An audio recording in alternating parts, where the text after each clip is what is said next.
Hello friends, अपने channel we can do में आप सभी का स्वागत है। दोस्तों, चर्चा करते हैं जलवायु परिवर्तन, green house gas, global warming और वैश्विक तापमान, जो कि एक ही बात है।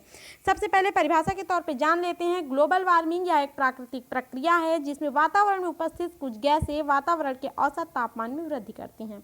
किस प्रकार? तो फ्रेंड्स, वातावरण में ऐसी कई गैसें हैं जो वातावरण योग्य नहीं हैं, जिनसे क्या होता है, वैश्विक तापमान में वृद्धि होती है, जलवायु में परिवर्तन होते हैं। तो वैश्विक तापमान कितना होना चाहिए पृथ्वी का? तो 14 डिग्री सेल्सियस से 15 डिग्री सेल्सियस तक होना चाहिए। जब इससे औसत तापमान में वृद्धि होती है तो क्या होता है, वो ग्लोबल वार्मिंग का कारण होता है। और सबसे पहले ग्लोबल वार्मिंग की संकल्पना किसने दी? तो 1824 में जोसेफ फोरियर ने पहली बार ग्रीन हाउस गैसों की संकल्पना दी। ग्रीन हाउस गैस के बारे में जोसेफ फोरियर ने 1824 में बताया। प्रभावित किस प्रकार करता है? तो दो ही चीज़ को प्रभावित कर सकता है, जीव जंतुओं को और पृथ्वी को। वो भी किस प्रकार से?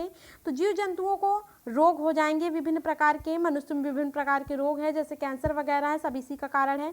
आवाज़ की समस्या, भूखमरी, कृषि की समस्या। तो आवाज़ की समस्या फ्रेंड्स कैसे?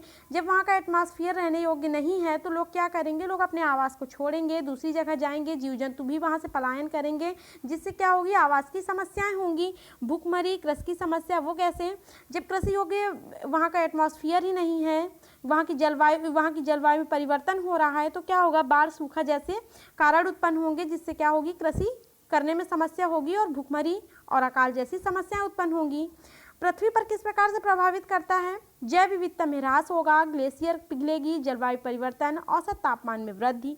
तो औसत तापमान अभी बताया 14 डिग्री सेल्सियस 15 डिग्री सेल्सियस से ऊपर होगा तो औसत तापमान में वृद्धि हो गई। जैव विविधता में ह्रास फ्रेंड्स, जब वहाँ पे रहने योग्य जलवायु ही नहीं होगी तो वहाँ पे जीव जंतु निवास नहीं करेंगे और ग्लेशियर पिघलेगी क्योंकि तापमान ज़्यादा हो जाएगा। अब ग्रीन हाउस गैसें कौन कौन सी हैं? CO2, CH4, CFC, O3 और N2O। अब ये फ्रेंड्स अगर ऐसे लर्न हो जाती है तो सही है, अगर नहीं लर्न हो रही तो एक छोटी सी ट्रिक है, बहुत बड़ी नहीं है, बिल्कुल सिंपल सी है। ग्रीन हाउस गैसों की ट्रिक क्या? O4 कान में जलन हो गई। वैसे भी फ्रेंड्स अगर ग्रीन हाउस गैस के बारे में या जलवायु परिवर्तन, ग्लोबल वार्मिंग, ये जो भी मतलब सब एक ही बात है, अगर इसके बारे में कभी भी माइंड में आता है तो सबसे पहले क्या होता है, जब भी औसत तापमान में वृद्धि होगी, जलवायु में परिवर्तन होगा तो क्या होगा, हमारे शरीर को प्रभावित करेगा। और किस प्रकार से प्रभावित करेगा? कान में जलन हो गई। कैसे? O4 कान में जलन हो गई। क्यों? क्योंकि एटमॉस्फेयर सही नहीं था। तो इसी से लर्न होता है, हमारा ट्रिक बनती है। O से हो गया ओजोन, O3। फो से क्लोरोफ्लोरो, फो से मतलब फ्लोरो मतलब क्लोरोफ्लोरोकार्बन, CFC। का से मतलब कार्बन डाइऑक्साइड, CO2। और N से नाइट्रस ऑक्साइड, N2O। में से मीथेन, CH4। और जलन से जल, O2 लिखा है, H2O होना चाहिए था यहाँ पे, H2O। तो ये जलवाष्प, जल से आपका यहाँ पे क्या बनेगा, जल वाष्प। तो ये सब किसका कारण, ये सब क्या हो गई और हो गई में फ्रेंड्स गा को निकालिए। गा से मतलब ग्रीन हाउस गैस। देखिए इतनी ट्रिक्स हम लोग के दिमाग में हो जाती हैं, उसमें से ये निकाल पाना कि कौन सी ट्रिक किसके लिए, ये मुश्किल हो जाता है। तो हो गई मतलब O4 कान में जलन हो गई। गा आएगा तो तुरंत दिमाग में रखिए ग्रीन हाउस गैस से रिलेटेड ट्रिक है।